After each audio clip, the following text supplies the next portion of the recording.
All right, competitors, this is your halfway mark. You have 23 minutes remaining.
So now, Canada, with an open heart and empty stomach, I say unto you, in the words of our egg farmers, let's get cracking.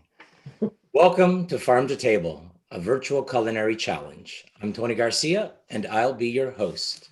I would like to begin by acknowledging that George Brown College is located on the traditional territory of the Mississaugas of the Credit First Nation and other Indigenous peoples who have lived here over time.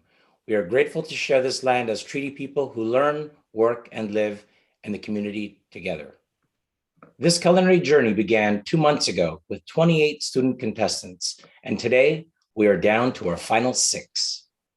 These students have been working tirelessly to create a signature dish using eggs. For challenge number 1 this evening, they began cooking at 5:30 p.m. and have 45 minutes to complete their signature dish. For challenge 2, they'll be marked on a secret egg technique. These finalists are competing for $10,000 in prizes. Speaking of judges, I'm very excited to introduce you to our esteemed panel of judges.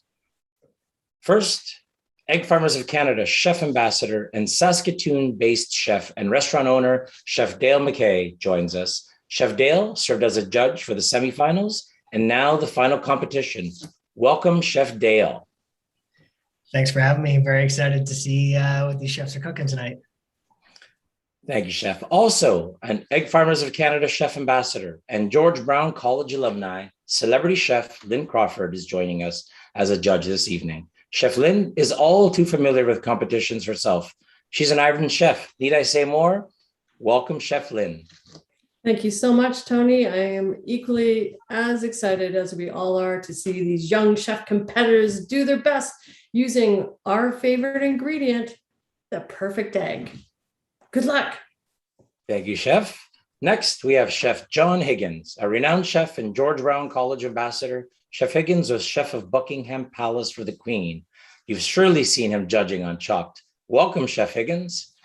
Thank you, Tony. I'm looking forward to get cracking this evening, and congratulations to all the students to get to the final, and looking forward to hear the results at the end.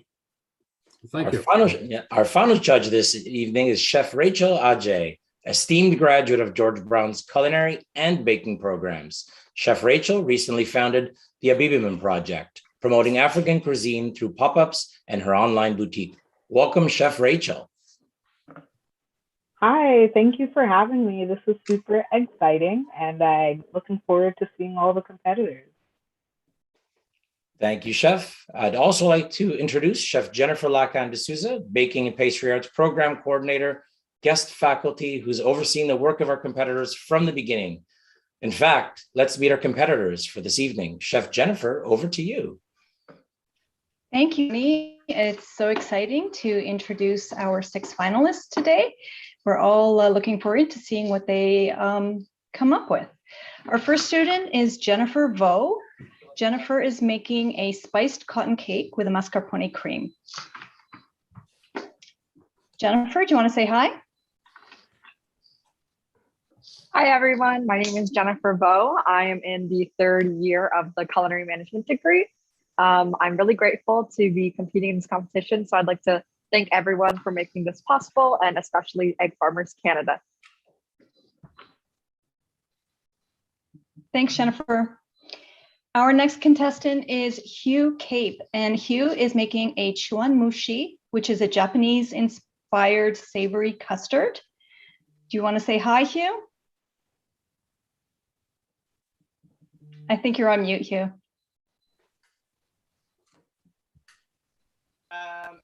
Hey, how's it going? I'm Hugh. I'm a first-year culinary management student. I'm just really excited to have this opportunity to showcase the beautiful work that the Egg Farmers of Canada do. Just really excited to try something new and to compete alongside some pretty amazing talent. Thanks, Hugh. Next up is Joanna Gurvich. Joanna's dish is called the Killarney Egg Tower. How are you doing, Joanna? Hi, chefs. I'm great. I'm ramped up. I'm super excited to be here, and thank you guys all for giving us the opportunity to compete. My first competition ever. Great. We're excited to see your dish. Our next contestant is Dinama. She is making, her dish is called Break an Egg, which is a souffle pancake. Dinama. Hi. Hi, everyone. Thank you so much for this opportunity. I'm super excited to cook and present you my dish. Thanks, Dinama. Good luck. Our fifth contestant is Dell.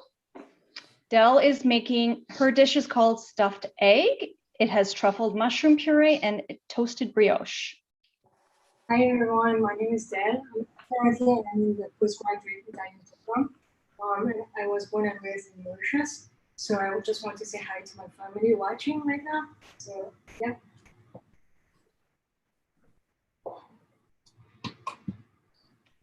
Thank you so much, Dell. And our sixth competitor is Philippe. Felix's dish is called Crispy Egg on a creamy cassava puree. How are you, Philippe? Hi, I'm fine. How are you guys? Great opportunity. It's my second time here cooking for Egg Farmers Challenge. I'm learning a lot. I'm a fourth semester student at Culinary Management. I moved from Brazil with my wife last year.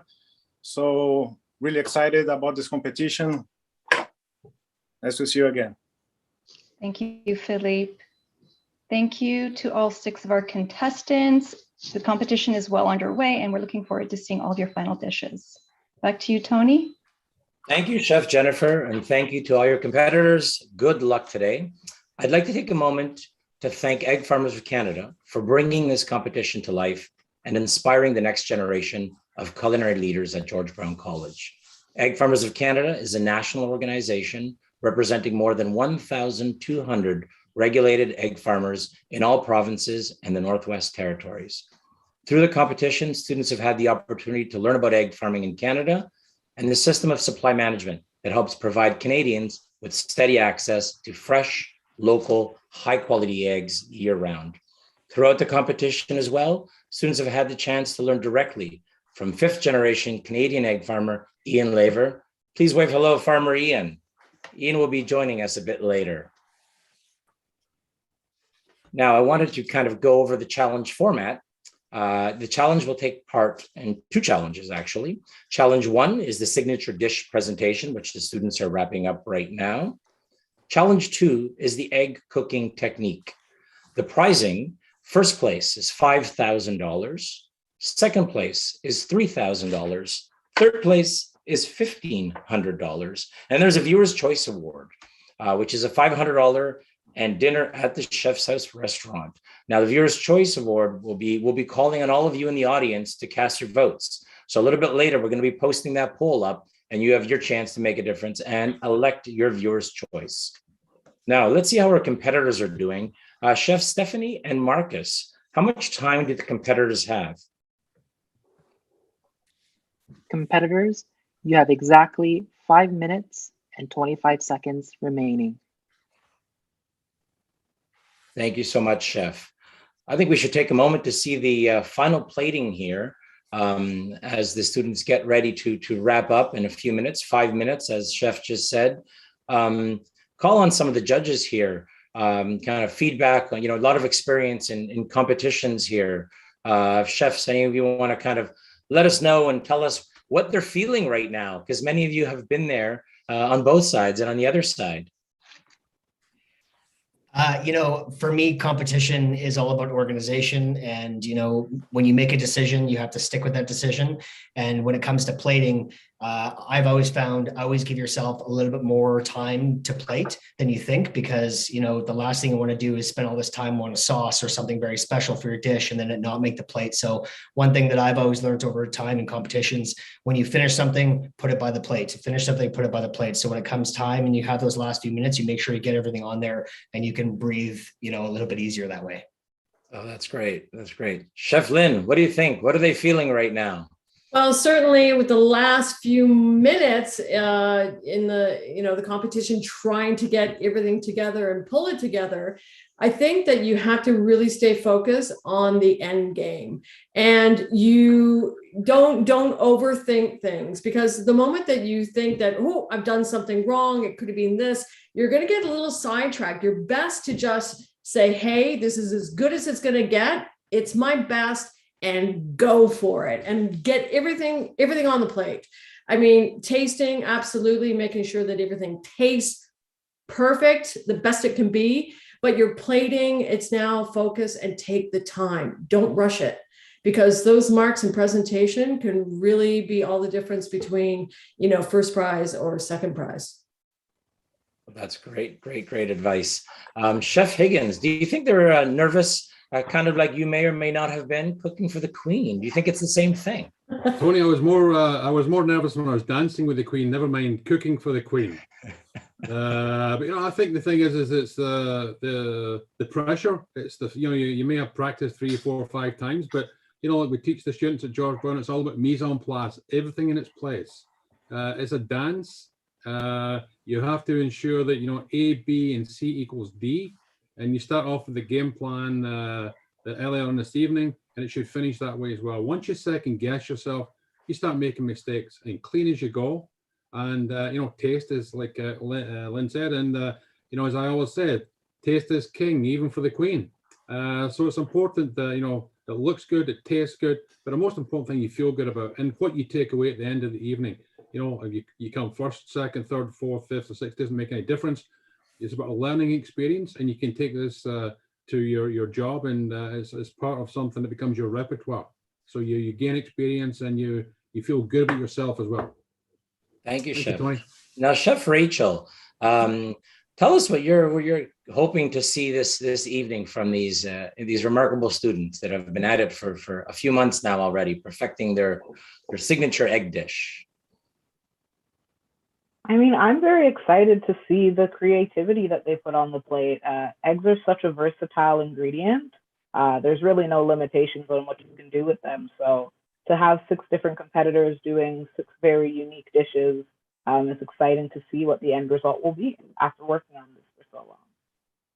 Thank you, Chef. Now we see a lot of feedback in the YouTube chat, so thank you all for joining us. Now I think we've got about 1 or 2 minutes left, so let's go and see these students finish their plating right now.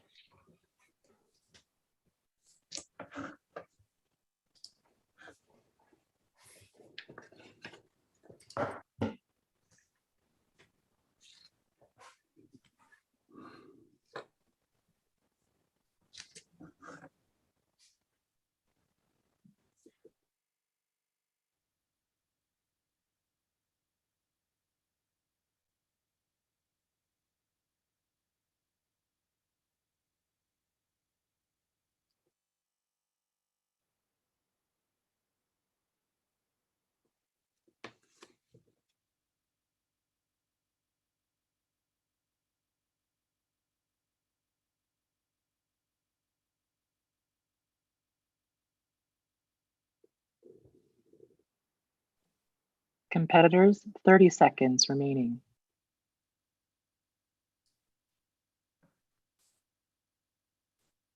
You heard that? The students have about 20 seconds left to finish these plates now. These are extremely creative. Countdown. 8, 7, 6, 5, 4, 3, 2, 1. Hands up. Hands up, competitors. Take a breath. We applaud you. We applaud you, student competitors. That looks fantastic. Now, I'm going to ask each one of you to introduce yourself, catch a breath, and we'll go one by one. And just tell us about yourselves and present your dish to us, please. We're going to change the order up as we go through the evening. Let's begin with Del. Del, you have 3 minutes.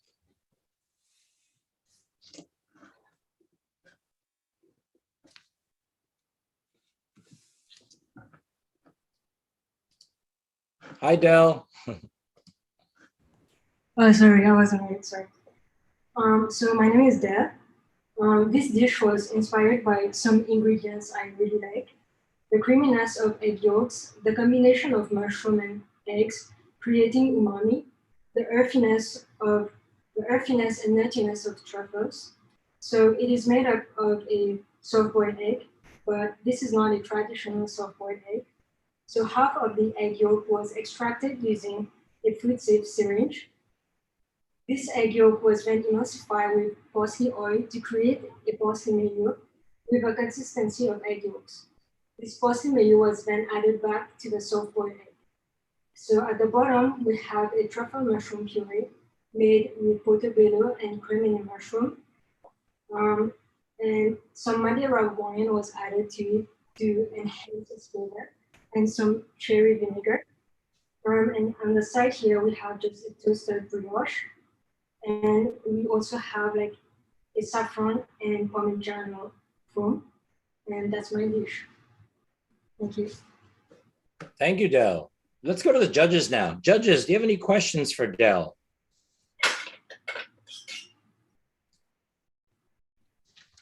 I think, I can speak for all of us that I think we all want to see the inside of the egg, obviously, especially, using that cool technique of pulling some of the yolk out and putting some of the sauce in there. I think it's a great idea, and I'm very excited to see it come out of the egg.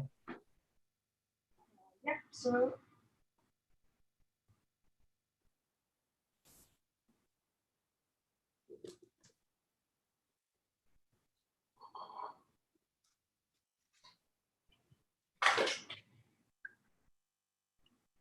Lovely. Oh.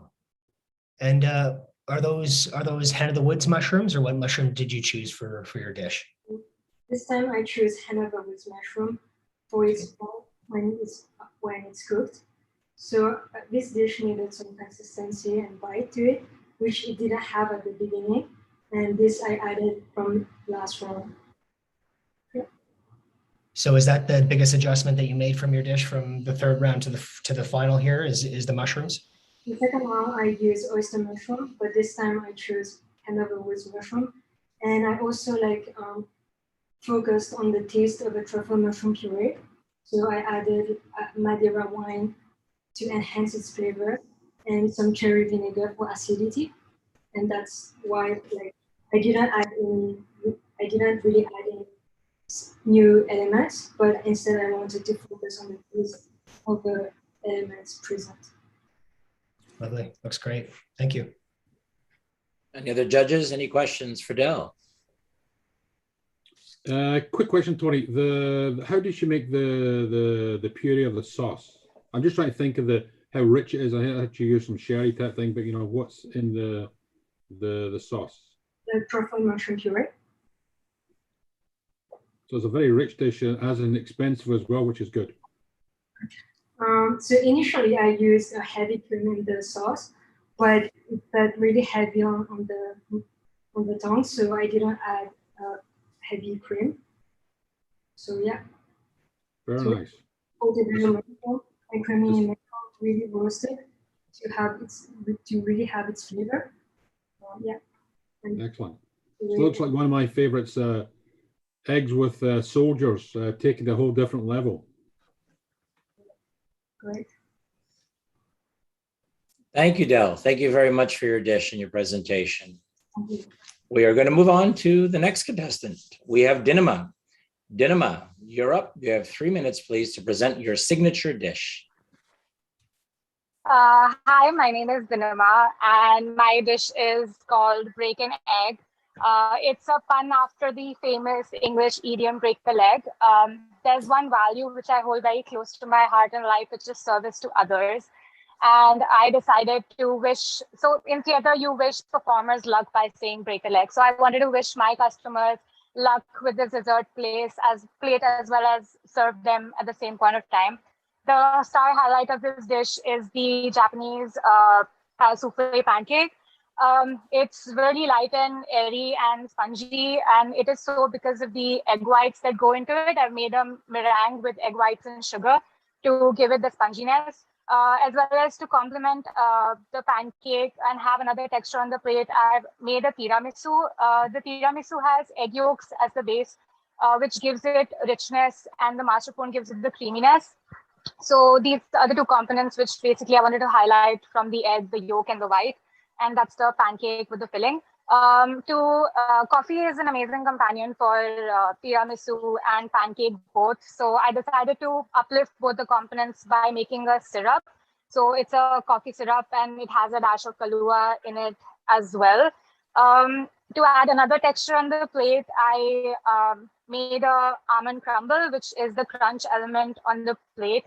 And to finish it off, I decided to put cocoa powder. I feel like the cocoa powder just brings all the colors together with the beiges and the whites and the blacks on the plate.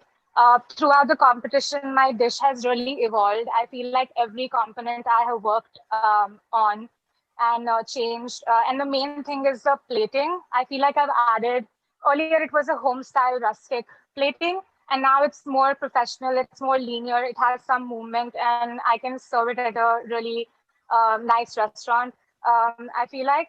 So yeah, and I've learned a lot about time management and organization during this competition, and I'm so grateful to get this exposure. I hope you like my dish. Thank you very much, Dinema. Now, judges, over to you, please. Well, Dinema, if I was presented that dish as my final course, a dessert course, or even a brunch course, my goodness, I would be absolutely thrilled. It's a beautiful presentation. I like how you incorporated sort of two preparations. The souffled pancake is very trendy, very hot right now, really delicious. They're light and fluffy and great fun texture. And for me, it really showcases the beauty and the magic of eggs and what egg whites can do. And then to, take the twist with the tiramisu, with the espresso and the Kahlua, or the coffee and the Kahlua, I think that they are all flavor profiles that work super well together. So I can see that you've really thought out the different ingredients that you've added to the plate with the almond crumble, the Kahlua, the mascarpone. I think it was a well thought out dish. And again, I wish I could just take the whole plate right here and enjoy it. Well done. Other chefs, comments, questions? Beautiful dish. What I love about the dish, actually, it's almost like a croissant with lots and lots of layers. So you've got lots and lots of layers in the textures, the browns, darker browns, lighter browns. But I think also with the mouthfeel, I can really taste that mouthfeel.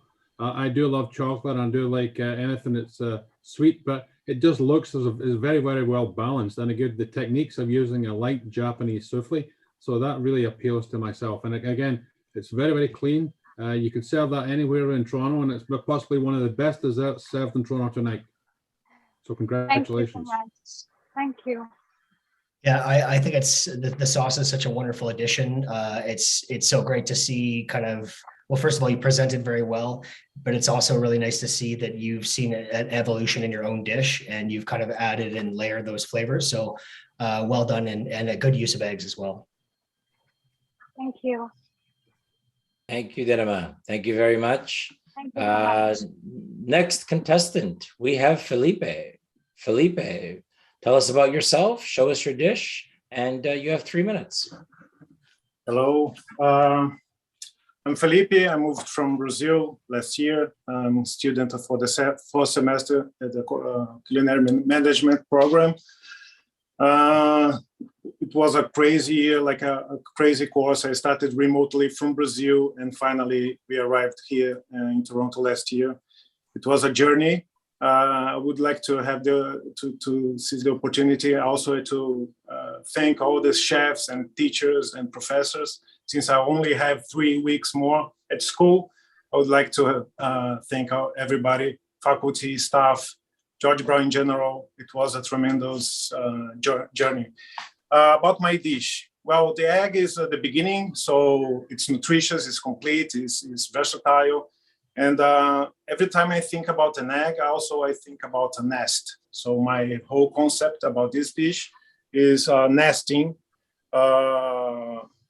the egg back in the place where it belonged. I deep fried a perfect egg.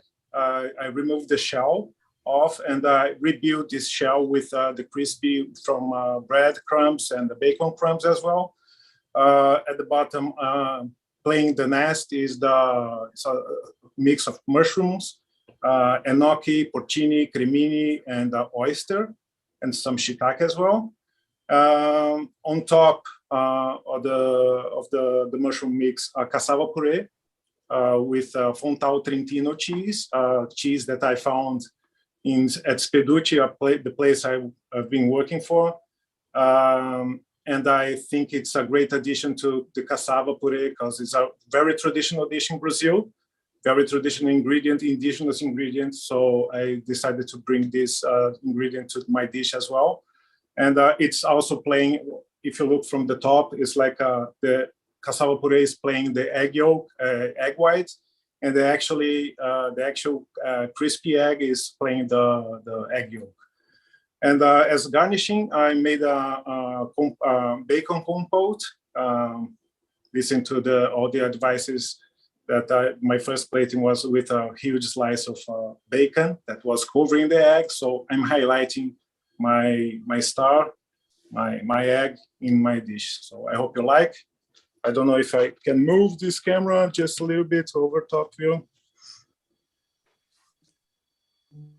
That's it. Thank you very much, Felipe. Chef Rachel, let's start with you. I know you've been working a lot recently and with a lot of indigenous ingredients, and Felipe had a few from Brazil there. Any questions you have for Felipe or comments on his dish? I would just like to say I love the inclusion of cassava. Beautiful use of it. Cassava is an underused ingredient. It's a great starch to add to a plate. It has like a nice subtle sweetness to it. So I can imagine that it really helped balance out like the umami of the mushrooms and probably the sweetness of that bacon jam that you made. So I think it was a really good way to put a little bit of yourself, bringing some home from Brazil onto your plate. Thank you, Chef. Okay. Chefs, other judges, comments, questions? Well, Felipe, I was going to say the presentation of your dish and the playfulness of it, the thoughtfulness of it, of trying to recreate like a dish that is not only something that is special to you because you're using ingredients that you're familiar with, and to showcase that, I thought was really, really clever. I like the presentation. The crispy egg for me with the silky, creamy cassava. I could only hope that I could have the opportunity to try this dish again. I am a big fan of cassava, and it looks really, it looks like you've spent a lot of care with that, with the consistency. It looks a very fine puree. The additions of the mushrooms and a bacon jam. I did see the photos of your dish in the previous round, and I think that you made a great decision to go with that, that preparation to add to the dish, the bacon, and a more finesse to it. And it really, really is gorgeous. The crispy egg, to have that texture with the creaminess, and then the lovely mushrooms, the ragu. It looks like to me that is a hit for sure. Thank you, Chef. Appreciate it. You're welcome. Chefs John or Chef Dale, any more comments, questions? Yeah, I'd just like to say I love the idea of respect for your culture, the cassava with the cheese, actually superb. Deep fried eggs, coming from Scotland, we have a lot of deep fried things, and there's deep fried eggs are good. And there's actually a classic dish called puli sauté menengo, which is deep fried eggs. And it's not easy to do a deep fried egg. Everyone thinks it's easy, but there's a great technique. So congratulations to you there. Thank you, Chef. And also the other thing I like is your work plan right beside you. You've got a nice clean table you ended up with. And it's, it's not just about the cooking, but again, it's about the work method as you go along. And I like the idea with the egg and the nest. It's a really, it's interesting. It's got a little story as well. So congratulations to you, Felipe. Thank you, Chef. I really appreciate it. Thank you. Yeah, Felipe, I think you've made some great improvements from the last round. I think your dish was great in the last round, but I think it shows a lot of class and a lot of thoughtfulness and maturity. I think everything on that plate makes sense, and it's something I would love to eat breakfast, lunch, or dinner. It would be a great meal. So good job. Thank you, Chef. Thank you. Thank you, Felipe. We're moving on to our fourth finalist, Hugh. Hugh, you have 3 minutes. Tell us about yourself and tell us about your signature dish, please. Hi there. My name is Hugh Cape. I am in my first semester of culinary management at George Brown. I've been cooking for about 5 years, give or take. And before that, I was actually an actor. And throughout all this, I've really been playing around with the sort of overlap between the two. Because ultimately, whether you're a chef or whether you're an actor, the goal is the same. You're trying to evoke a response from people, and hopefully a good one.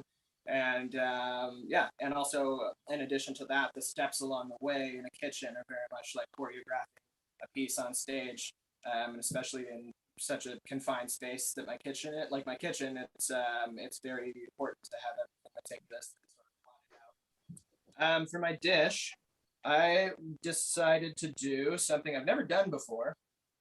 It is a Chawanmushi. It's a Japanese egg custard that has a dashi base. So that is it there.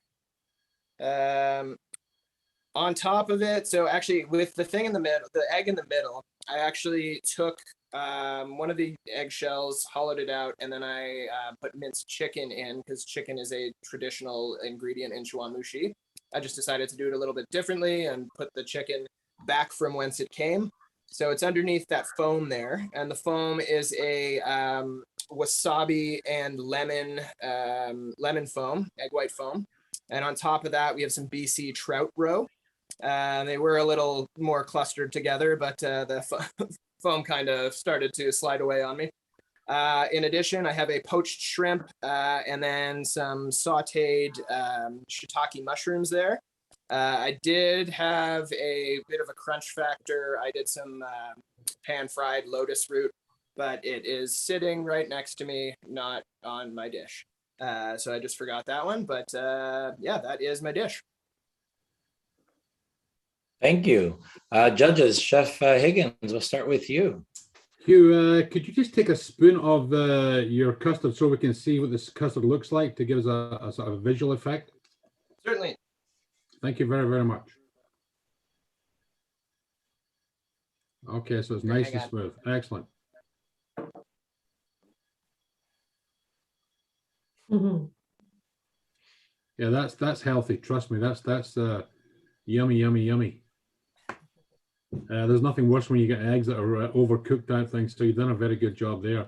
And thank you for being honest as well with the lotus root. You know, it didn't go on the plate in the time, so good luck. Good choice as well, rather than putting something on the plate.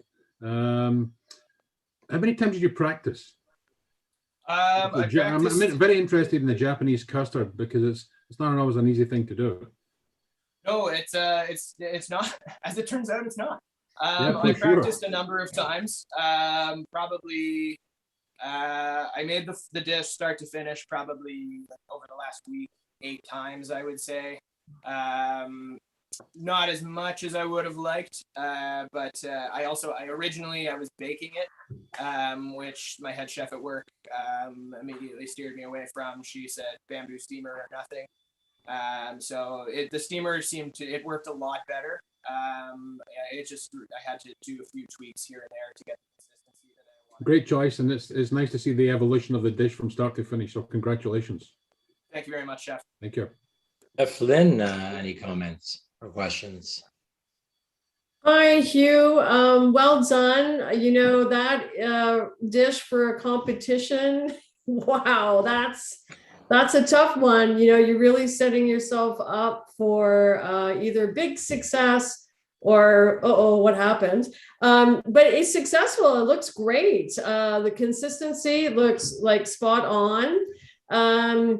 You know, telling the judges that you forgot one of the ingredients that you'd hope to place on the plate, I admire that. Thanks so much. You know, sort of brushing that under the carpet and not talking about it.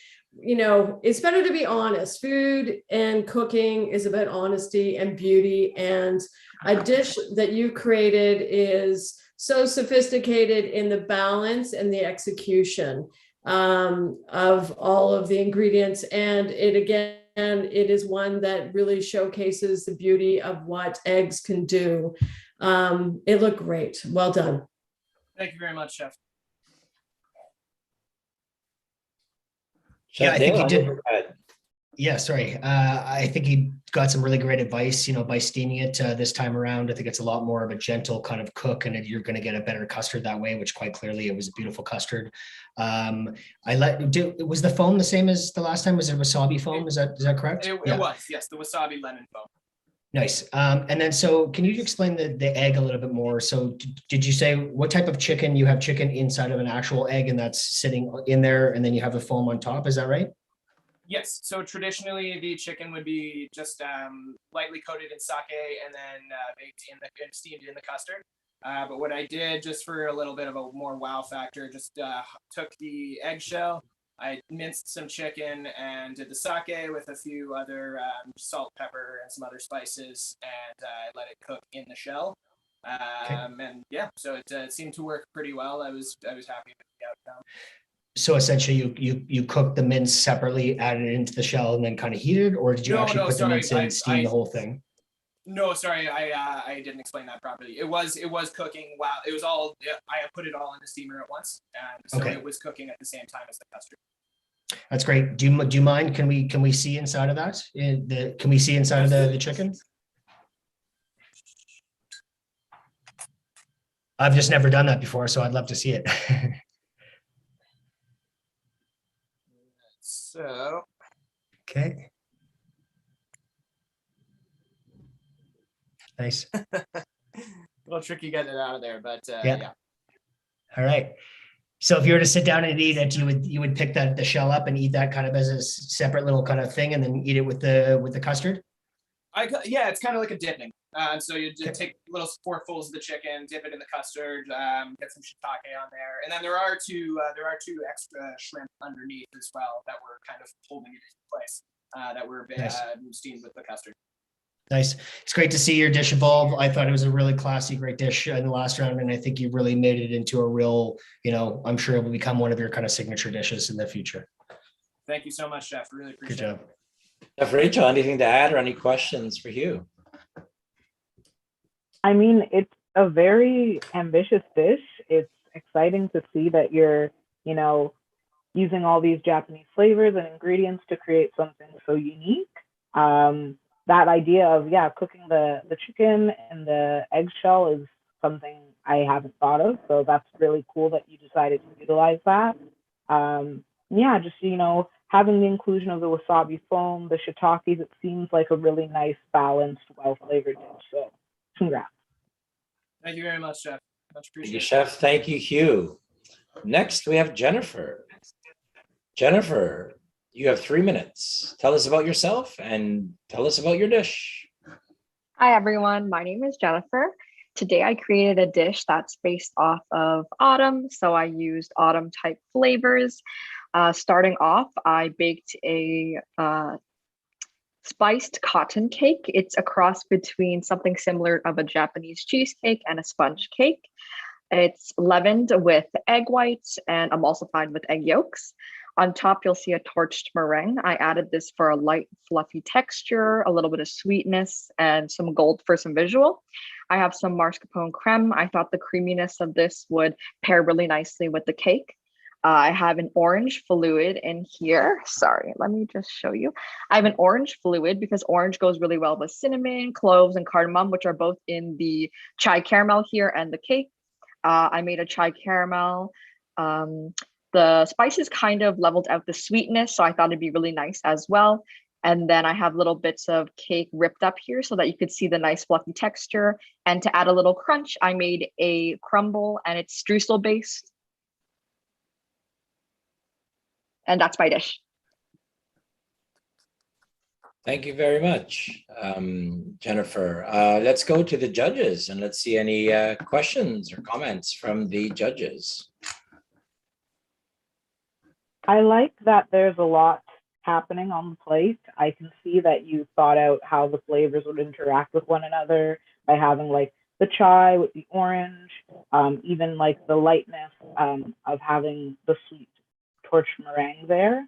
I'm just curious, like, of the flavors on the plate, like what is supposed to be the spotlight? Like what is the connecting point for all those elements you have there? I think the spotlight would be just all the warm spices in the chai and in the spice cake in general. I think those ones are more so the star and the focal point of this dish. Okay. Thanks. I really love kind of what you've done from the last round. I thought you had a really beautiful plate and a really kind of thoughtful plate last round. I love the addition to the orange because I think it needed kind of an extra element, not just for color, obviously, but for flavor. Yeah, it's pretty. Did you change the way that you did the mascarpone this time around as well? Honestly, I think the mascarpone that I used was a little bit too high in moisture. So when I whipped it, it just became more of a liquid rather than a solid.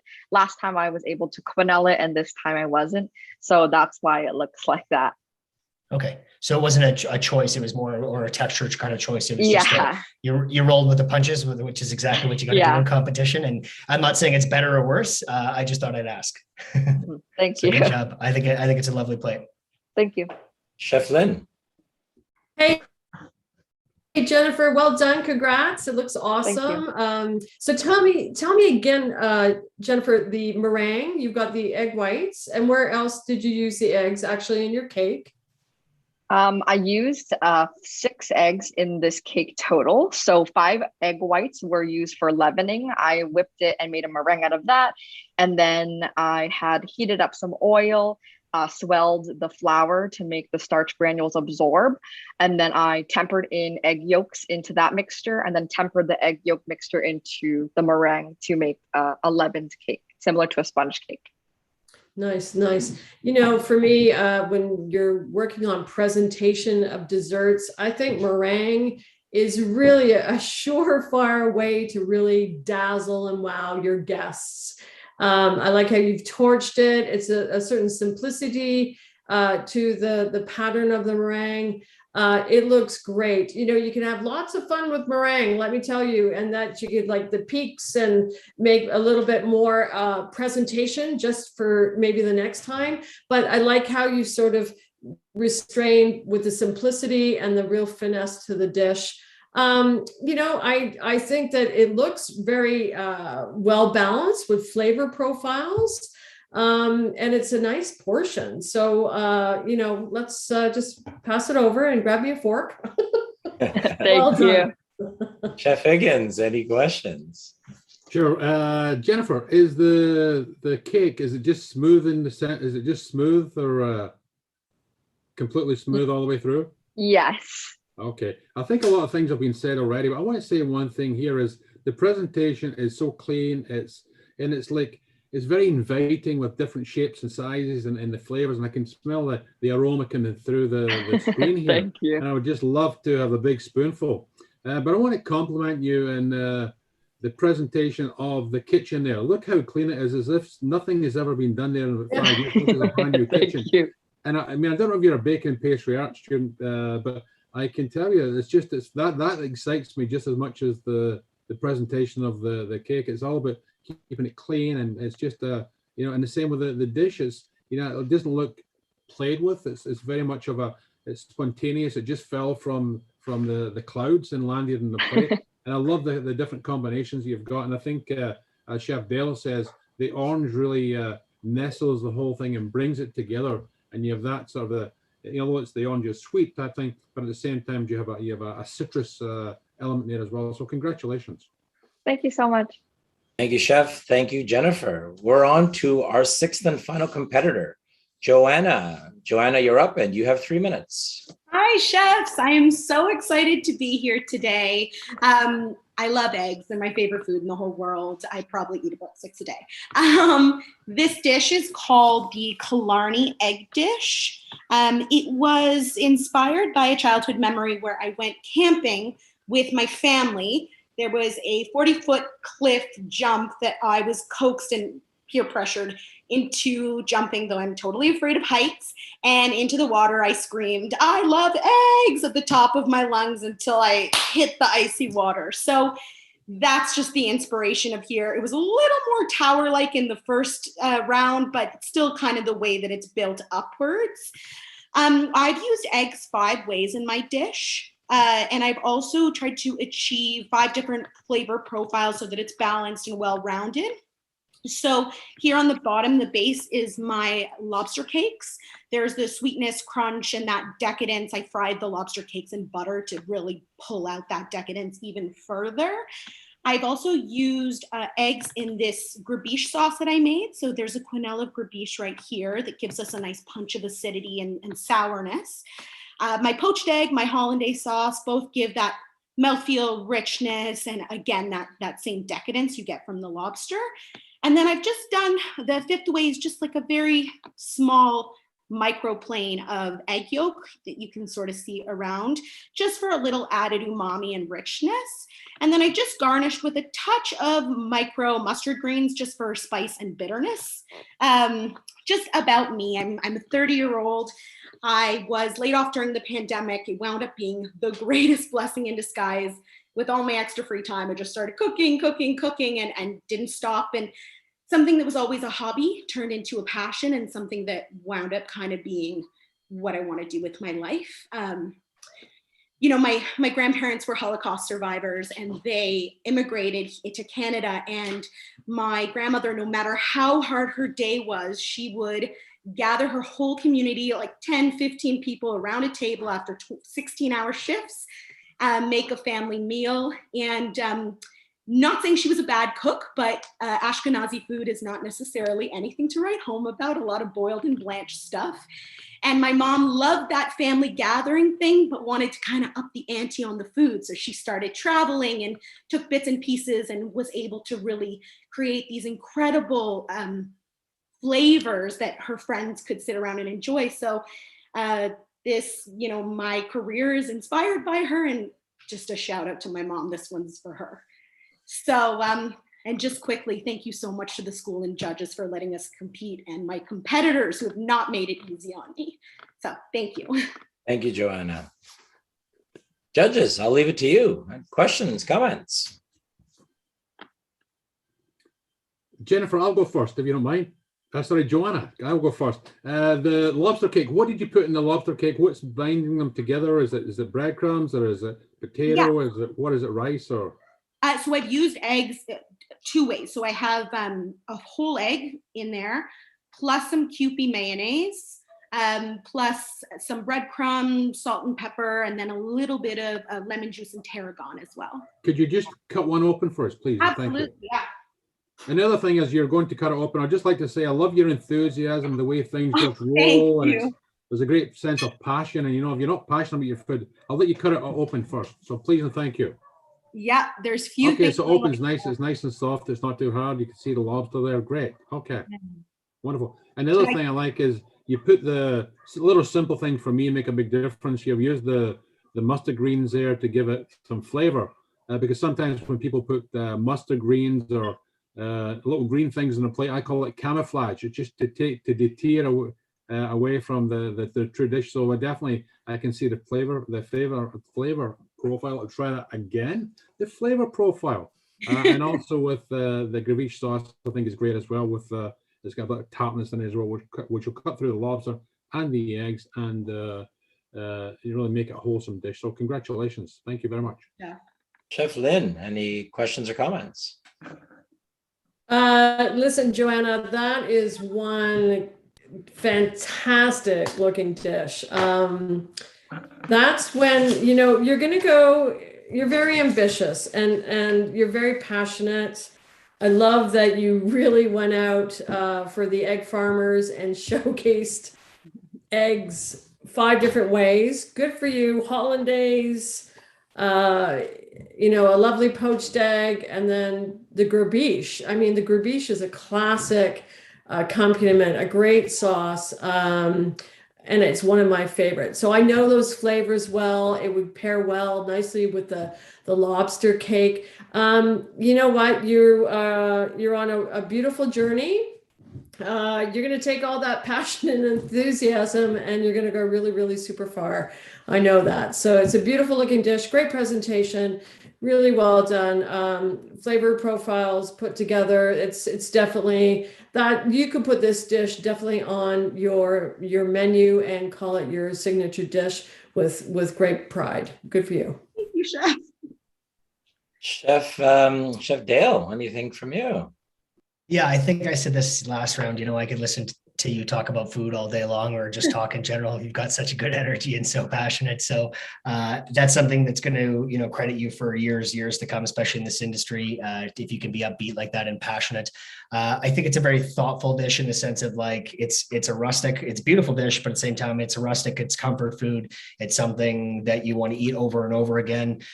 You really thought about the eggs, obviously in this dish. That's the whole, point of this competition. And you really showcased them. I don't think you could have done 6 or 7. I think 5 was lots, and I think you did a great job with it. So again, good to see the evolution of the dish. I think it looks great. Can I ask the lobster? So did you have the lobster already cooked, and then you formed the cakes during the competition time? Yeah, so because of the 45-minute time crunch, unfortunately, I did have to buy it pre-poached. Okay.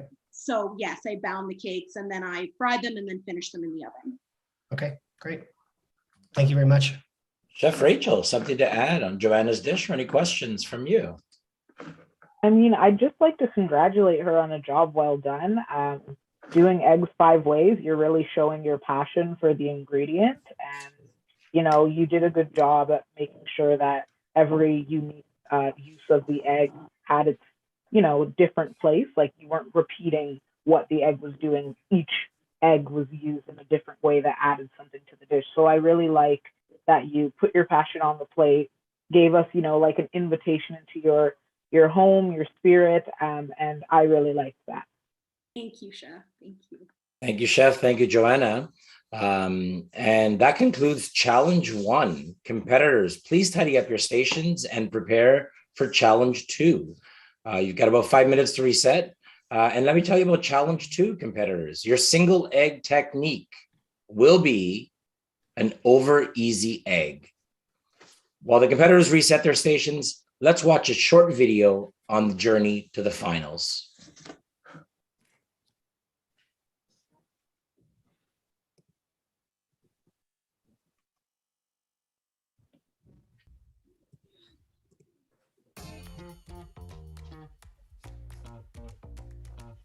Good afternoon, everybody. I'm so excited to be here. Egg is a simple ingredient, and yet it is versatile. It's an incredibly powerful ingredient. And a crucial staple in baking, as they possess many unique properties, such as the ability to stabilize, aerate, emulsify, and thicken desserts. Eggs are always there to enhance flavor, texture, and nutritious aspects. The egg is the protagonist. Today I'm gonna make a tempura egg, creamy yolk. Today I'm making a Scotch egg. Looks great. The yolk looks nice and creamy still. I'll be making my mom's egg sandwiches, but I'll be making them 3 ways. Oh, that looks great. Jennifer's the pastry chef. She wants to see the inside of that. Trust your instincts. Don't try to be something you're not, okay? Be you. Making sure that you, yourself, your personality is on the plate, but at the same time, you're featuring egg in the best possible way.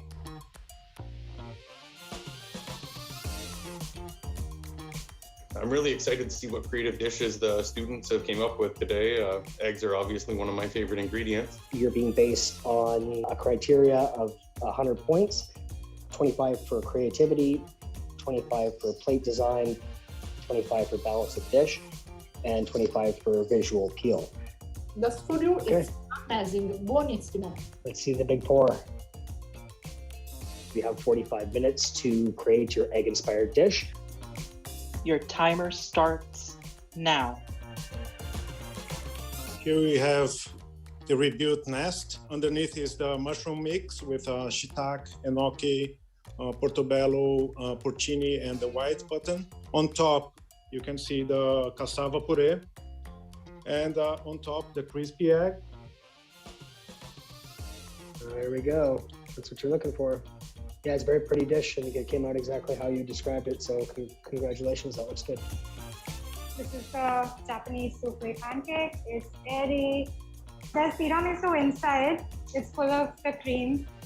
So that's like the bomb part of it. And then I put the almond crumble on the side, and the coffee reduction has a maple syrup consistency, but at the same point of time, it has a little bit of Kahlua in it. Yeah, it looks lovely. I love the height there. Do you mind cutting it open for us? We'd love to see the cream inside and see the texture. Oh, that looks great. Lovely. Looks really nice and fluffy. Looks cooked nicely. Here I have my Culinary egg tower. I'm using eggs about 5 ways in my dish. So I've got my Gurvich on the bottom, and I've got my super crispy lobster cake. I have my poached egg, soft poached egg on top. I did some salmon roe on the side because I felt it gave it a little bit of a salt that it needed. And then I just garnished with a little bit of micro seedlings and edible flowers. There we go. Awesome. That's what I was hoping for. So my dish is a soft-boiled egg stuffed with parsley mayo and truffle mushroom puree and a toasted brioche. So I removed half of the egg yolk, and then I replaced half of the egg yolk with the parsley mayo. And what are the little white guys on the side there? That's like a trial of egg white caviar. Right there, we've got the custard that's set reasonably well. Here, we've got our wasabi and lemon foam made out of the egg whites. I did a sauteed lotus root, and then in the middle, I have a sauteed shiitake mushrooms as well. And for a little bit of color, I threw in some rainbow trout roe. Yeah, looks nice and stable. Looks good. Good job. I have a cotton cake that's spiced, torched Swiss meringue, chai caramel. There's edible flowers, crumble, more of the chai caramel, and then a mascarpone quenelle. What all has eggs in your dish there besides the cake? Anything else, or just? So the cake has 6 eggs in it, and then the torched meringue as well. No, it's very elegant. It looks really nice.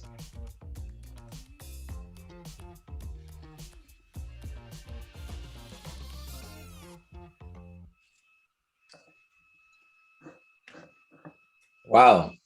You know, the judges definitely have their work cut out for them this evening. That was incredible to see that showcase of work over the last few weeks, and to even see the improvements from what you saw in round 3 there to what was presented today.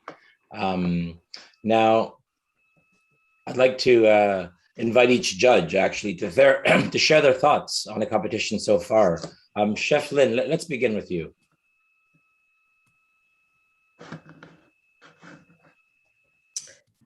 Well, thanks, Tony, and thanks to all the competitors. Wow, outstanding performance. I was absolutely thrilled to see that everybody completed their dish with such expertise, great timing, great presentation,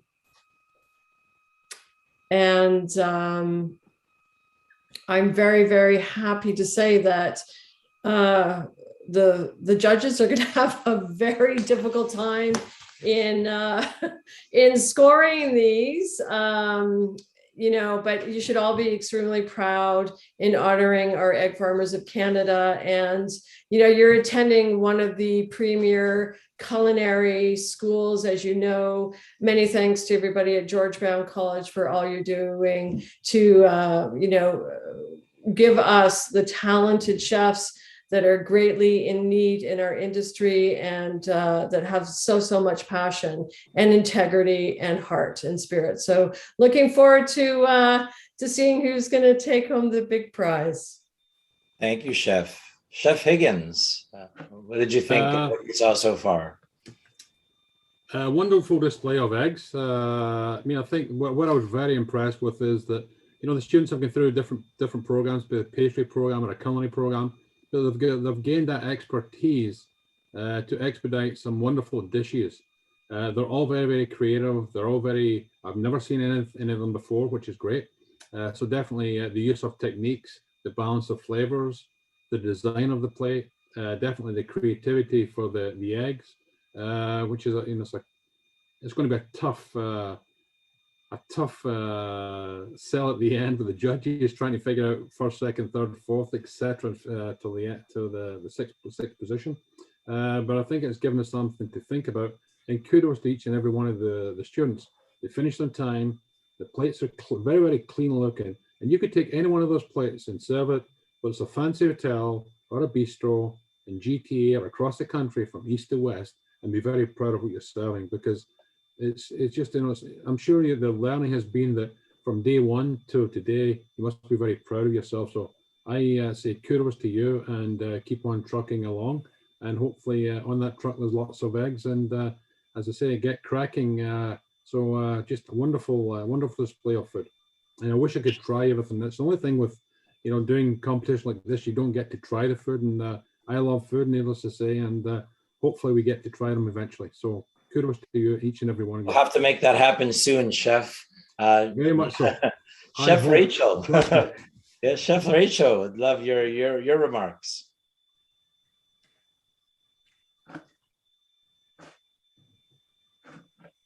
Or Chef Dale, if you're there. Sure. Yeah, I just want to congratulate all the competitors, especially for making it to the finale, you know, and congratulate you, first of all, for just applying and being part of a competition. This industry is a completely self-motivated job. To be successful, you're going to have to push yourself. So congratulations on entering into this competition, changing, evolving throughout, you know, each round, using your mentors, and, you know, competing against one another. You know, there's a good chance that you're going to be cooking with one of your competitors 5 years, 10 years down the line in a restaurant, in a hotel. Hopefully some of you will be in maybe one of my kitchens down the line. I think you're all got a bright future. And to touch on, you know, some of the other judges, I'm just so impressed of how the level, you know, at the end of the day, your culinary students in, like Chef Lynn said, easily, you know, the most impressive culinary school, and you've got a chef like Chef Higgins around. So I'm nervous to be cooking an egg around Chef Higgins pretty soon here. So yeah, so good job, high level dishes. Love to see the progression over the rounds. You know, I've never met you all in person, but I'm very, very proud of you, and I hope we get to meet soon. And hopefully I'll be sitting in one of your restaurants one day. So good job. Thanks to the Egg Farmers of Canada, obviously, and George Brown for doing the collaboration, and for the Egg Farmers of Canada for taking the initiative and trying to, you know, bridging the gap from culinary arts. And it's just a great experience. I love being around culinary students because it reminds me of why I got involved in food, and it gets me so excited because your passion is obviously very contagious, and old chefs like us need that passion around us, and that's why it's a good industry. Thank you, Chef. Thank you very much. Chef Rachel, what are your thoughts on that round? That was great to see. I loved seeing the passion, the creativity, you know, the unique ways of using eggs that, you know, wouldn't even be coming into my head. I like the fresh thoughts that come from like students who are, you know, seeing food through fresh eyes, you know, and using ingredients and flavors in unique ways that spotlight, you know, their backgrounds and the skills that they're learning through school. So it was great to see what the students, you know, are capable of doing, and I see bright futures for all of them. So it's great to be involved and watch the beginning of their path. Thank you, Chef. And thank you, judges. Now, I'd like to turn it over to a very important person in all our lives, a farmer. Ian Laver is a fifth-generation Ontario-based farmer. Ian and his family proudly produce fresh, local, high-quality eggs on their farm, Laver Farms in Northumberland County, in addition to corn, soybeans, and wheat. We're excited to have Ian here with us today to give us an inside look into Canadian egg farming, his day-to-day life as a farmer, and the relationship between farmers and our chefs. Welcome, Ian. Thanks, Tony. Yeah, like Tony said, I'm Ian Laver. I'm a fifth-generation farmer and a third-generation egg farmer. I go to the barn every morning and check on the birds to make sure that everything in the barn is working properly. I keep daily records of feed and water consumed by the birds. It is very important to me to ensure that all of my birds are healthy and cared for. I walk through the barn every morning and afternoon to make sure that nothing looks out of place and that everything is working properly. We take a lot of pride to ensure that we are producing the highest quality egg possible. I collect eggs once a day. That is a job that on the weekend my kids like to come to the barn and help with. They like being involved in the day-to-day operations of the farm and enjoy coming to see the hens. I'm proud to be an egg farmer. Excuse me. I'm proud to be an egg farmer. It feels good to be able to supply Canadians with such an affordable and nutritious product. Eggs from my farm end up in the grocery store 5 days after they are laid. It is because of the supply management system that we are able to keep eggs or fresh Canadian eggs on the shelves.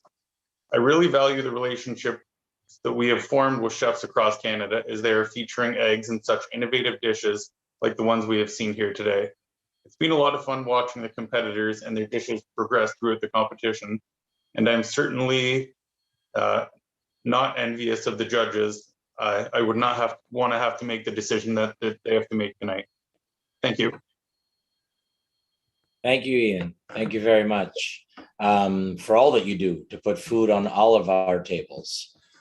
Audience, now it's your turn to vote.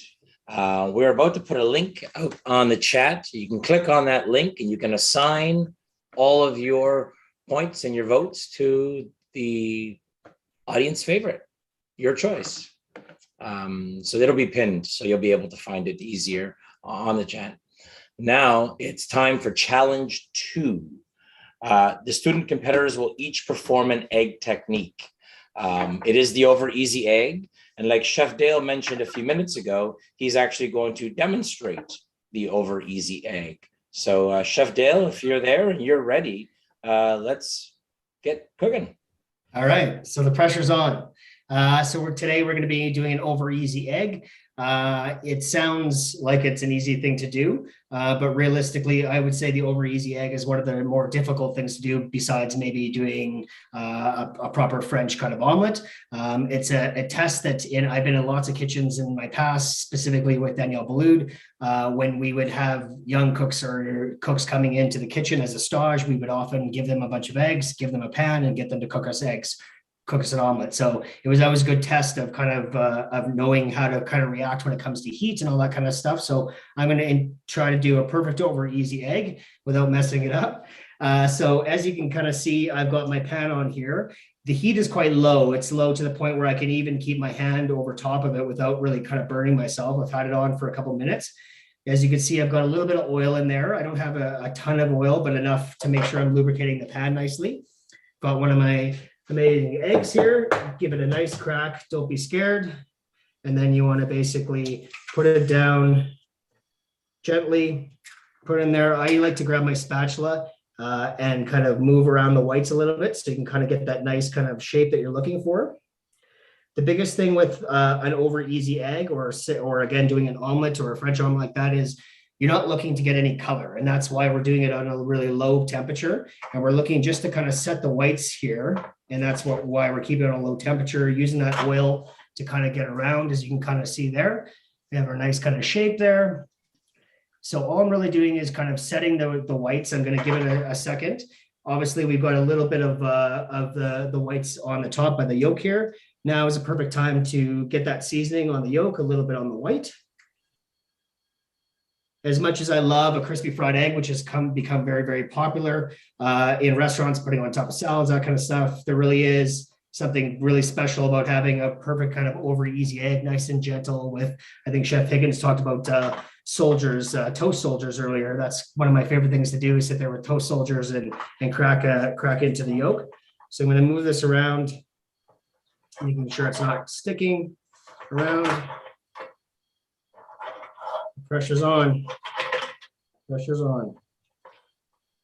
Okay, so as you can see, I like to just kind of slide it around. I'm going to use the lip of the pan there, just like that. So the biggest thing when you're doing a flip, you can't be scared. You're just going to have to go with it and just do it. So you want to use the flip, the edge of the pan, and then also you can use your spatula to kind of give it a little bit of a gentle kind of landing. So I'm going to go for it and flip, oh, and flip, oh, and flip. All right.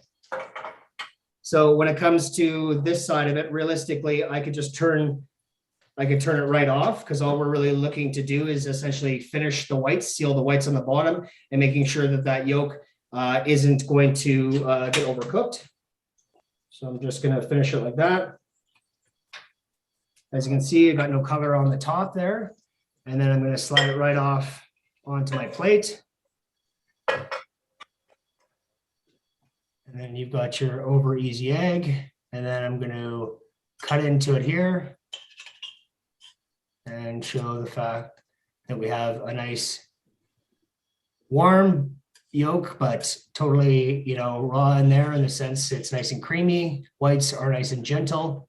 And that is an over easy egg. So I believe, Tony, you're going to give them the rules for how long they have and all that stuff. Yes, I think we're going to invite them all to perform the technique at the same time, 5 minutes total. All 6 students are going to perform this technique together. I'm going to go see Chefs Marcus and Stephanie to kind of check in on the timing and see if we're ready to go. All right, competitors.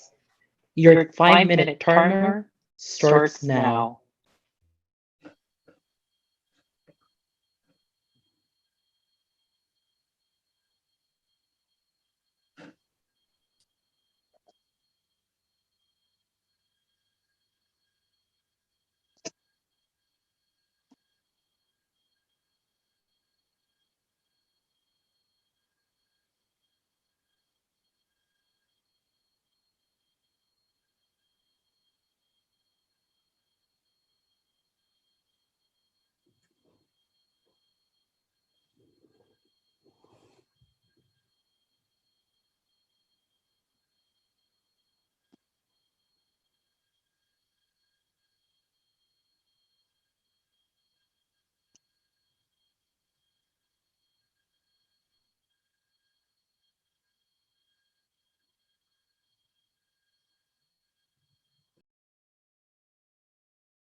Competitors, you have 1 minute remaining.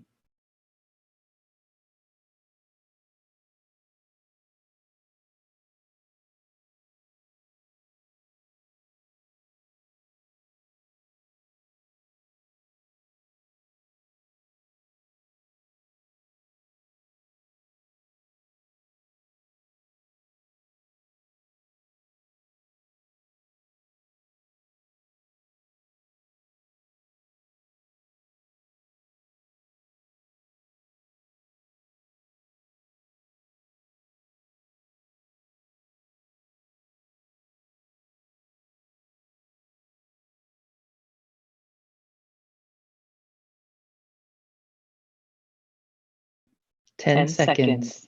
8, 7, 6, 5, 4, 3, 2, 1. Competitors, hands up.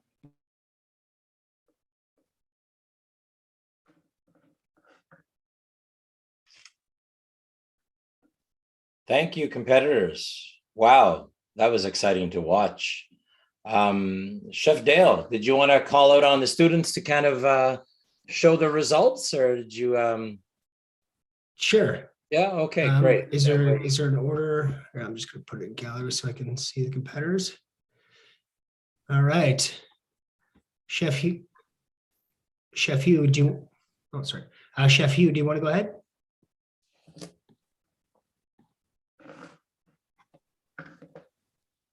All right, so can we take a look Broke on there? the flip, but okay.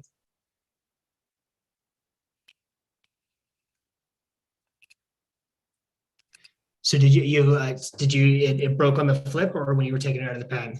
when I was taking it out of the pan. Okay, sounds good. It looks like it's cooked nicely. No real color there. Did you manage to season it during the cook? I did. I put salt and pepper. Okay. Sounds good. How did you feel? I felt fine. It's just my stove is very unreliable. So yeah. I mean, I'm not going to blame the tools, but yeah, I was just it helps, or it fuels the anxiety for sure. Yeah. Okay. Good job. It's not easy. Thank you.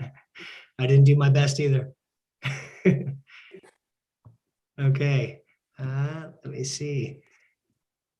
Del, did you want to go ahead? Sure.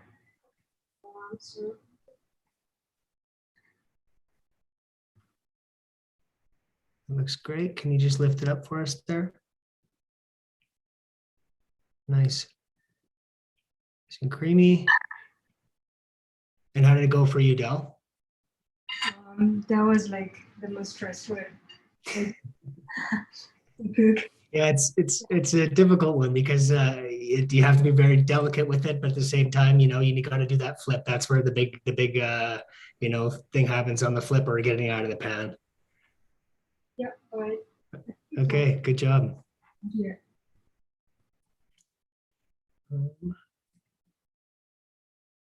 Chef Jennifer, do you want to go ahead? This is my finished egg. Can we? Yeah. That looks good. Nice. That looks great. And at what point did you season your egg? I put it in at the end because I forgot to season it during the cook time. Okay. Well, at least you got it on there. Okay. Chef Dinima? Hi. So it broke when I was flipping it. Okay. But it's a little runny. Yeah. Yep. So do you think you left it maybe a little too long on the second side before you got it out, or did it cracked on the flip, did you say? It cracked on the flip. I took it out on the right time, but when I was flipping it, it cracked. Okay. My yolk was right on the edge and it was too fast. Yeah, that's part of the tricky part is when you crack the egg there, you want to kind of hold it a little bit so then the white can kind of surround it and you can kind of readjust it, because you're right. Even my yolk was a bit on the side and it makes it quite difficult. So good job. Yeah. Thank you. Nice one. All right. Where are, I'm sorry, have we, Joanna? Go ahead, please. Thank you. Hi there. Sorry, can you hear me? Yeah, we got you now. Okay, perfect. Okay, so there's my egg. Looks nice. All right. Nice. And at what point did you get your egg seasoned? I actually seasoned it very lightly on both sides. So as you did during the demo, as it was sort of setting, I did it then. And then right after the flip, I did a tiny bit more, just a little bit on both sides. Okay, nice. Thank you very much. And who did we miss so far? Who did Del? Felipe, I believe. Oh, sorry. Yes. Sorry, you're not. There you are, Felipe. Sorry. Go ahead. You know that egg slab was the lowest mark I ever had in my life. So, and Chef Baron is going to remember that forever because I always complain about that. Anyway, Yeah. This is my egg. That looks good. No color there. Yolk's great. Nice job. That looks great. Thank you. It's not easy with a big pan like that too. No, So not good at all. job. Thank you, Chef. Nice. And did you manage to get it seasoned at the right after you cracked it, or at what point did you Yes, season? after, I would say 30 seconds after I cracked. Okay, good job. Thank you. Nice one, everybody. Great work, all. Fantastic. That concludes our final challenge of the evening. We're going to turn to the judges because I think we'd all love to hear your favorite egg story or your favorite way to eat an egg, as you wish. Let's start with you, Chef Higgins.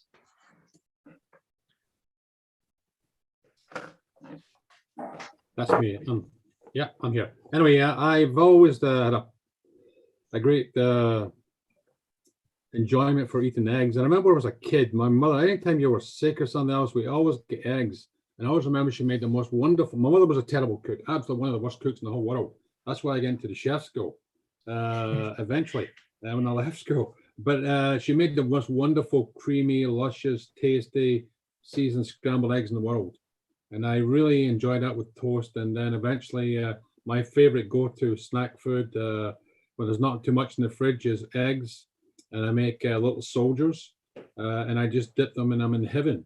And it's such a simple thing. But again, like we experienced there with each and every one of the students, the technique is not it's not easy to get it perfect the way you want it all the time. So there's a lot of practice, a lot of skills. But eggs for me, whether it's in a sandwich or it's boiled, but I love scrambled eggs is one of my favorites. And I don't need a lot of things in it. I don't need a lot of I think salt, pepper, maybe a little bit of chives or something else, but that's me. Keeping it simple, keeping it good, and it makes me very, very happy. Thank you, Chef. Chef Dale, egg story for you. Egg stories, I got a ton of egg stories, but probably one of my favorite things was growing up. My grandpa, he had the same breakfast every single morning, and it was boiled eggs with the shell just cracked at the top. He had little spoons, and then he had sets and sets of all the little egg stands that you put on there. Same thing, toast kind of soldiers, dipping those in. So that was probably one of my favorite things because I'd always get to pick my favorite kind of, egg holders. And then he'd show me how to crack the egg and then getting the spoon in there. I think it's one of those kind of egg cookery that's kind of fallen off and not a lot of people eat eggs that way in the morning time. And now that I'm talking about it, I'm going to start doing that every morning now because I eat a lot of eggs in the morning. Thanks, Chef. Chef Rachel, what about you? For me, I love eggs. I go through way too many in a week. I'll have a fried egg for breakfast, just as is, or like I'm the type of person who loves to have rice for breakfast. So like a nice crispy egg with a runny yolk over some rice in the morning. That's a favorite way of mine. Where growing up as a kid, my mom would do like the scrambled eggs that are like well brown, which is not really, it didn't help me develop a great relationship with eggs. It was more when I got into my own cooking and realized how versatile and the different, levels of cookness you can enjoy eggs that I got into it. So yeah, eggs are a great ingredient. So this was really fun, just seeing how everybody, uses their eggs. We're happy you're with us, Chef. Chef Lynn, tell us your story.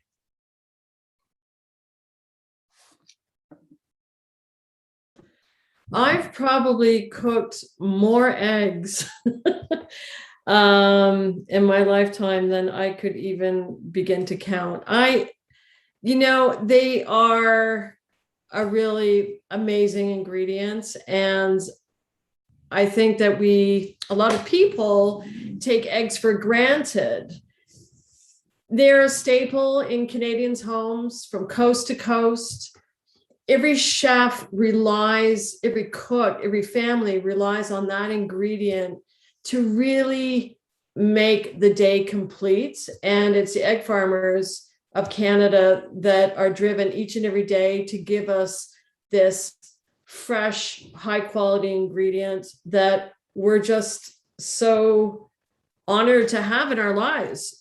It is so crazy that an egg white will make a meringue, that it will whip up and make a beautiful dessert. Who invented that?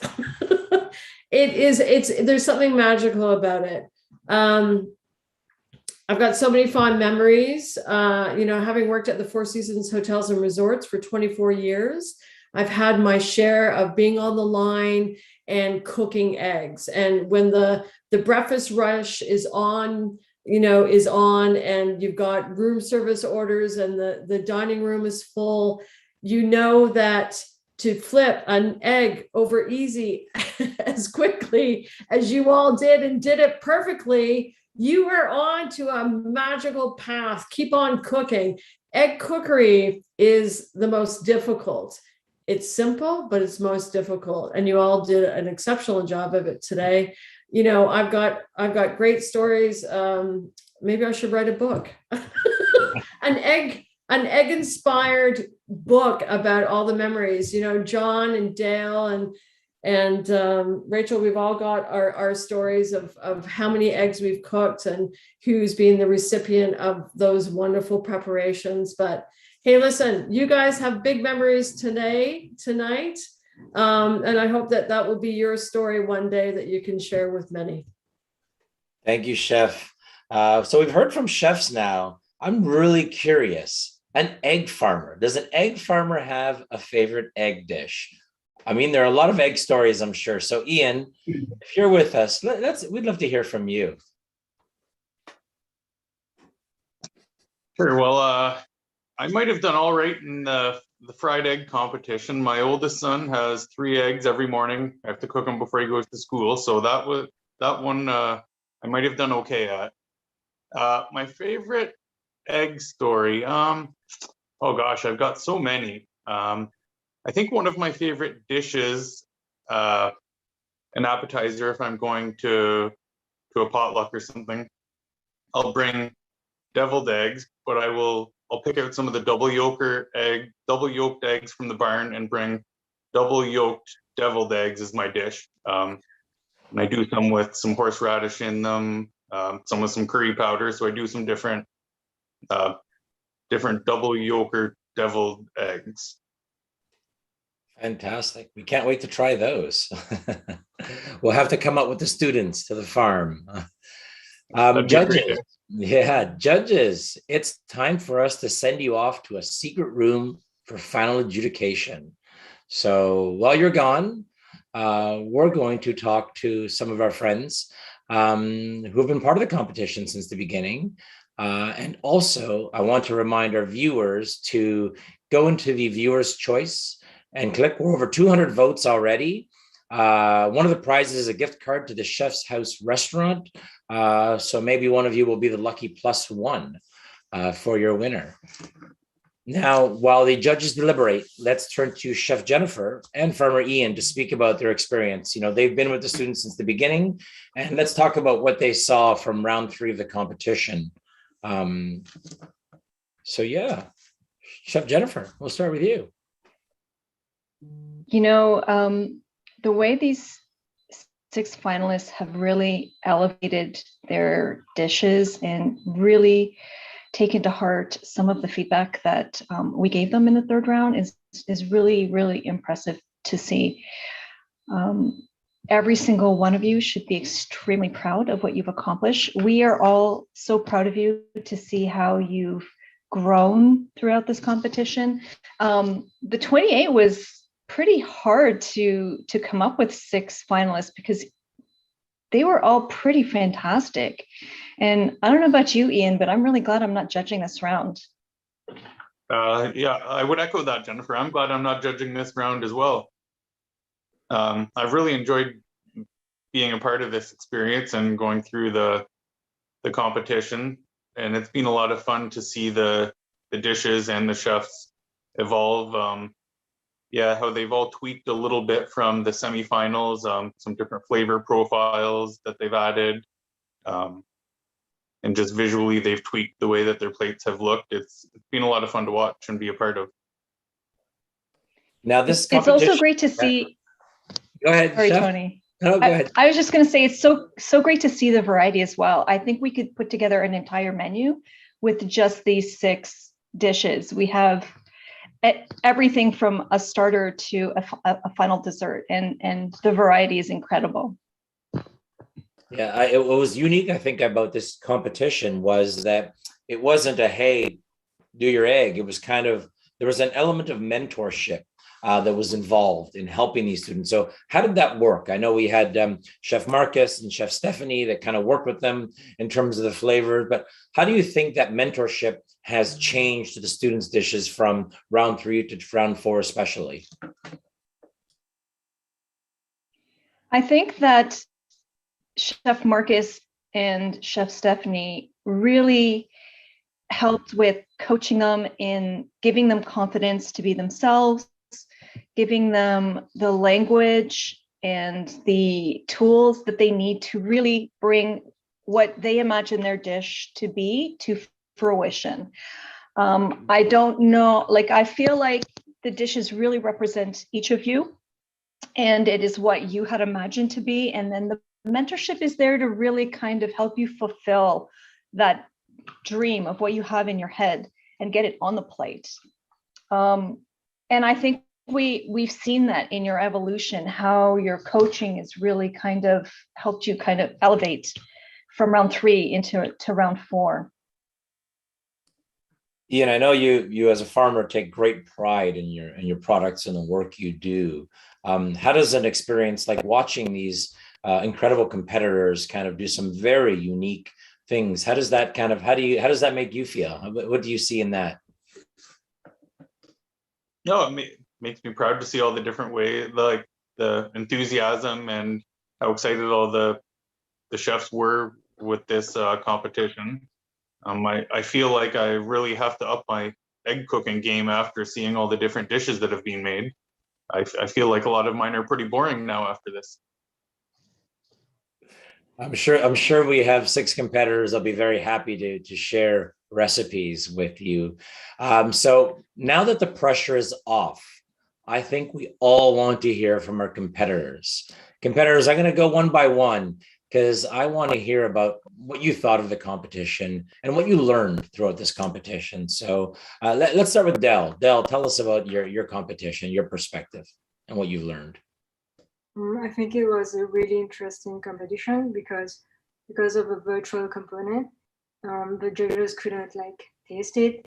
We had to really explain how the elements work together. And what I've learned from the initial recipe is how to improve the dish. Does each component have acid, some touch of acid, fat to make it improve? So yeah, that's what I've learned, and the versatility of eggs. Eggs as an emulsifying agent, soft-boiled egg, just plain soft-boiled eggs, as a foaming agent. So yeah, that's my experience. Thank you, Del. Dinama, how about you? Tell us about your experience and what you've learned through this competition. There are so many things I learned, to be honest, but the one that's coming to my mind right now I have a tattoo right here. It's a star. It's just to remind me how practice makes a person. I mean, as much you keep practice, practice makes perfect. And I think in this competition, one of the main major things that I learned, that every day you keep practicing the same recipe, same dessert, and there will come a point of time where you will achieve a good result. And at the same point of time, there's a bag of emotions that would come along with it. And you still keep practicing and you keep nailing it and you'll get there. And another hindsight to it is how you keep pushing yourself to reach your best potential. That in your eyes, your self-esteem and your confidence just lifts up with every opportunity that comes in life. I think this competition has provided me that opportunity and provided me an opportunity to reflect on this thing. And I think it's wonderful. It's lovely. And I'm so happy. And instead of being nervous, I'm actually really excited and I enjoyed the whole process. So thank you. Thank you, Dinama. Felipe, let's hear from you on your experience and what you've learned. Well, I had a previous profession before becoming a student. I was a photographer, and I think as photographer, I always try to change things. Create images is something very close to creating plates and dishes. But I realized after Dinima was talking that the most important probably tool in the kitchen is the pen, because you take so many notes. You take and many hours studying, taking notes, trying and taking notes, and then going to the meetings with the mentors and changing everything, and always adapting and refining your recipe. So this is pen and people are the main ingredients for any cooks, chefs in the world, I think. And I learned that from this competition, because I never been so absorbed into one single dish for so long. Like I don't know, we've been through this process for more than a month now since the submission, probably 1 month and a half. 2 months this week. 2 months. Okay, so yeah, so it was super interesting, like dedicating ourselves into one single dish. It was an amazing opportunity doing that, and I'm really glad that we made. And I'm already eager to see the results. Thank you, guys. What a great pleasure to work with you, and thank you our mentors as well. Chef Brewster, Elegino, and Sotiris. It was a great pleasure. Thank you. Thank you, Felipe. Hugh, share your experience with us. You know, the thing that kind of jumped out to me, especially today, was just to yeah, it's a competition and I'm very competitive, but have fun with it. Like my two sort of dress rehearsals, so to speak, did not go so well. And I was running up and down the Danforth earlier looking for one ingredient, couldn't find it. It's just cussing, and eventually I just relax, man. It's just like, it's gonna be a blast, and it has been. It has been because Chef Brewster and Chef Elegino have been they've kept it light, and they've kept reminding us to just just be yourselves and just enjoy it for the process. And it's been really fun. And it's just, again, I think Del touched on it, but just the versatility of eggs is just like, it blows my mind seeing all the creativity with my colleagues here. It was it was a lot of fun. Thank you very much. Jennifer, tell us about your experience. Hi. I'm really grateful that we had the opportunity to do this egg competition. I think we learned a lot of new things. Thank you, Farmer Ian, for answering all our questions last round about eggs. I got to learn a lot about egg farming in Canada. It was really nice to meet other colleagues from the school. You don't really get to socialize with others from the same type of programs as you, and seeing everyone else's dishes being so versatile, it really opens my eyes to how creative you can be with other eggs. Thank you. Joanna, what about you? Yeah, this experience has just been invaluable. Probably the most learning I've ever done in my life in such a short period of time. And I mean, I'd say my dish, if you kind of look at the first plate to now, it's evolved massively, not just in flavor, but also in plating and refinement. And chefs are artists, right? And we have so many ideas in our head, and the idea is, how do we pluck the best ones, self-edit, and approach that plate like it's a canvas. And Chef Brewster, I mean, the mentors have been incredible, but Chef Brewster has really helped me be able to look at that plate that way, and just like put love into it. My mom always says, I give food, I give love, and that's what I just tried to do today. Fantastic. Thank you. We'll be bringing back those judges shortly. Chef Jennifer, we're going to ask you to kind of just let us know kind of what you learned from watching your students kind of do what they're doing. And you've been in a lot of competitions with the college. You've led a lot and seen a lot of change, growth, and exciting times. Tell us about that, the competition phase, and the importance for a culinary student, a baking student, to be exposed to and participate in these. Tony, what's so exciting about being a part of George Brown and being around students all the time is that I never stop learning. I'm always learning from my students, and every competition, seeing students elevate what they've learned in school and practiced at home is just incredible. I mean, there were techniques here, Dell's technique of extracting the egg yolk. I've never seen that before. And the savory custard I've made Chef Lynn was talking about cooking eggs. I've cooked more custards in my life than I can even begin to think about. And I've never really done a savory one. And so watching these students bring their ideas to fruition and display them for all of us really, it's a learning process for everybody. And now I can even take some of these ideas back and experiment with them in my kitchen, and then pass on some of these techniques and inspiration and ideas to other students. I really believe food is about sharing, and all of your classmates that are going to come after you will benefit from everything that you've done, and it continues on this circle, right? Like, you guys are benefiting from everyone that came before you, and now your classmates that are watching you are going to benefit from watching what you've come up with and the ideas that you've come up with. And it continues to elevate food, especially in the area we are in the city, in the GTA. Our students go out, and it has an impact on the food scene where we live. And you guys are all part of that now. So it's really, really exciting and inspiring to see and be a part of. Thank you, Chef. Farmer Ian, I wanted to kind of jump to you a moment. We do have a minute or two left. We're curious about your farm. Tell us about it. What's the most rewarding thing about being a farmer? Well, that's a really tough question. I think a lot of things are rewarding about being a farmer.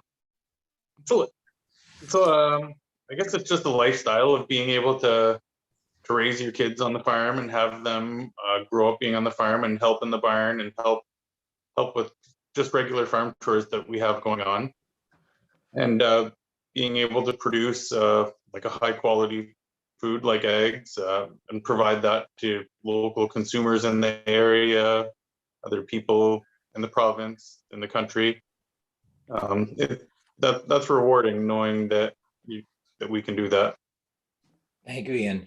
Now it's time to bring our judges back. I see them kind of coming into the room. Hi, judges. Welcome back. Sorry, I know you probably could have deliberated for hours because it is a tough decision. But I think what's important right now from the judges is to kind of get some of these remarks, some of these kind of feedback to the students in terms of what you saw. And Chef Lynn, maybe we'll start with you.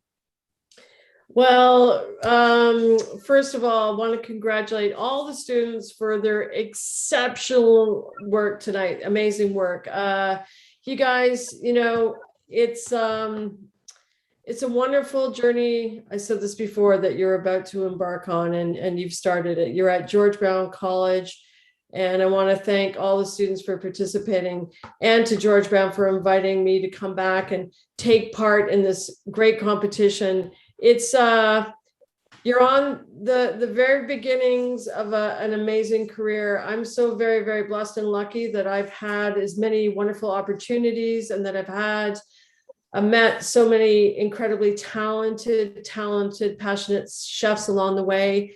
You know, just work hard. And as you've done, you know, leading up to the finale of this competition, keep on doing what you're doing with lots of heart and lots of passion. And you will succeed, and all your dreams will certainly come true.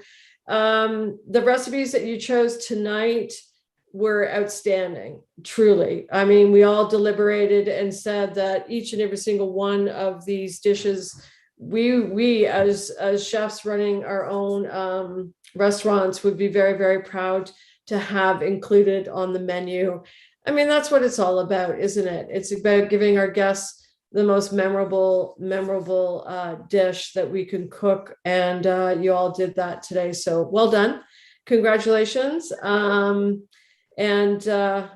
I am exceptionally proud to be an ambassador to the egg farmers of Canada. And I want to say thank you to all the egg farmers for allowing us to use your wonderful product in this amazing and very memorable competition this evening. Thanks very much.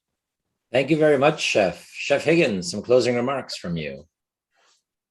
Thank you, Tony. Totally impressed. Very simple, high level of competition, the quality of the execution, the ingredients were treated with respect, a lot of great flavor combinations. And, you know, it's kudos to each and every one of the competitors, and to the family or the partners that they're living with, because I'm sure in the last few weeks they've been eating lots of eggs, and I'm sure they'll be checking now and again to make sure they're not growing any feathers with the amount of eggs they've been consuming, which is a good thing as well. The one thing I do like about eggs is the fact that eggs is a people's food. It's not that expensive, and people can afford it and have a good protein every day, and keeping it simple. But I mean, the students done a wonderful job. The recipes were great. I mean, advice for the students: keep your eye on the target, where the finish line is. You just have to persevere. There's going to be some pains and gains, but just kudos for the level of the quality. And thanks to your faculty members, that they have helped, assisted, motivated you through this process. And also, whoever the winner is of the competition tonight, he or she, I would like to invite them to have their dish showcased on the menu at the Chef's House when we get going again in January of 2022. I wish I could do every single dish, but we'll get the Italian students there. So kudos to whoever's going to win. Any one of those dishes, I would be proud to showcase at GBC, and serve those dishes anywhere in the city. That's the thing about the students. They come up with new ideas, they're creative, they're innovative, and they don't have blinkers on. They're open, they're looking at things through a different lens, and that excites me, and I love the faculty at the school. So kudos to you, and thank you to you for participating and open up my mind to eggs as well. So thank you. Thank you, Chef. I think we all look forward to stopping by the Chef's House and trying the egg now. Yeah. Chef Dale, your closing remarks, please. Yeah, you know, I just want to let you all know again, you know, how proud we all are of seeing, you know, your progression throughout this competition. I know it's cliche to say, but there really is no losers.